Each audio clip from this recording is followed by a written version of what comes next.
generally with the athletes that I see in clinic, the biggest issue that they have is they don't know what overtraining is and what's too much training in a week and what's too little training in a week. So I go through this simple system for them to try and manage, and this is what they use in Olympic and AAS sports, and it's strongly what I recommend every athlete does so they know what their training load is.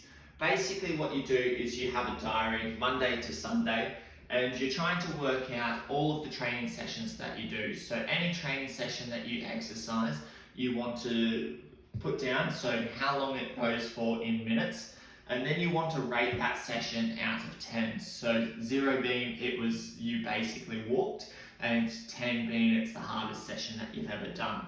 And then you times those two together and it gives you a training load for that day and for that session. After that, you then do that for the whole week, and then you add all those totals up and you get a weekly total down the bottom. Now, I'm not going to say that there's a weekly total that everyone should be aiming for. There are Olympic athletes that have a weekly training load of 3,000 all the way up to 8,500. So it's not about trying to find the perfect training load for you or for your sport. It is more about finding the training load that is constant for you. So if you have no injuries and you're doing this for the first time, that training load is what you want to be working at for consistently. You then only want to go up by 20% and then down by 20%.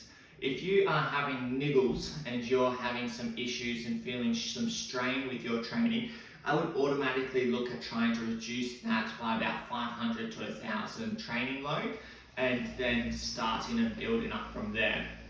So this is what I would recommend for everyone with training load so that they can manage. It's what I use to manage my training load and make sure that my easy weeks aren't too easy and my hard weeks aren't too hard.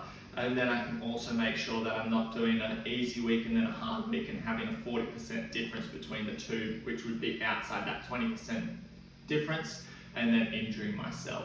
If you have any questions or you've got a niggle, give us a call at Rediscover Physio.